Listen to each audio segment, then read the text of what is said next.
The National Alliance on Mental Illness reports that 1 in 5 kids suffer from a serious mental illness. These kids feel isolated and alone, and they need support. Most parents just want to help, but these kids are so paralyzed with fear of rejection, judgment, or even punishment from their parents that they do everything that they can to hide their pain. They paint a smile, and they tell their parents that everything's okay. And they avoid school counselors because they don't want those counselors to talk to their parents.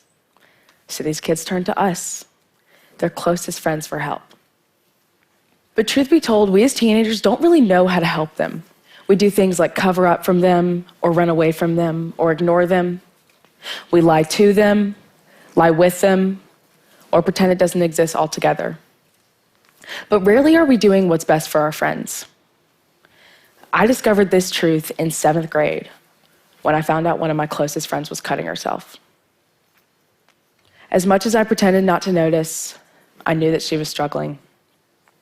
I noticed in math that she drew lines that resembled the scars on her wrist all over her paper.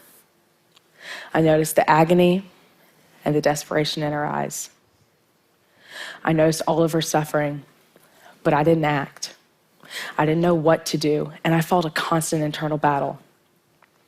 I didn't know if I should have talked to her about it, talked to someone else about it, or just ignored it altogether. And I was paralyzed by my own fear of approaching it in the wrong way. At one point, she was admitted into the hospital on suicide watch. Suddenly, I couldn't neglect my conflict anymore. I made a commitment to myself. I wanted to save her. She needed a friend. When she returned to school, I began to check in on her every day to make sure that she wasn't hurting herself. But she wasn't getting better. I was so focused on taking care of her that I stopped taking care of myself. My grades suffered. I wasn't getting enough sleep, and I lost all interest in the things that mattered to me.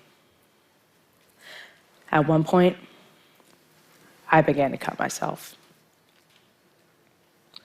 because I knew that she wasn't getting better, and I had convinced myself that it was my fault.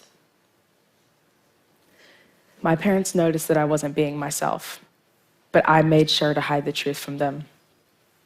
But no matter how many texts I deleted, no matter how many pictures I erased, no matter how much I covered the truth, my parents knew something was up. At that point, I shut everyone out. My parents, my sister, my closest friends. The only person I was talking to was this friend, and we relied on each other for help. But I didn't know how to help her, and she continued to hurt herself, so I felt like a failure. Eventually, I went to a therapist who helped me realize the obvious. I could not help this girl without helping myself. I realized that my friend's suffering wasn't my fault, nor was it my responsibility to prevent her from hurting herself. I realized that my friend's happiness and well-being were not my responsibility. I could support her, but I wasn't prepared to heal her. It took time apart and a new perspective, but it ended up being for the better. The next year, she ended up going to a different school and making new friends. I made new friends. Time went on. Now I'm in a better place than I ever have been. And it's because I learned a valuable lesson that year. The best thing that you can do to help your friends is to help yourself. Before even looking at what was best for my friend, I needed to ensure that I was in a safe place to offer my support without getting too drawn in. I needed to be stable enough to recognize that her happiness and her survival were not my responsibility. It wasn't my burden to bear. It wasn't something I could have done alone. And I wasn't prepared to help my friend. This is what I didn't realize, and it caused my friend to get worse and to drag me down with her. But with proper awareness and strength, you can support your friends. Each situation is going to be different, so you need to ask for help. Ask the adults in your life who are prepared to handle these situations. all you need is some backing while supporting your friends, because the weight that you're bearing is only perceived responsibility. It's not your weight to bear. Unburden yourself. Our friends are calling out for our support in their search for help, not calling for us to be their help.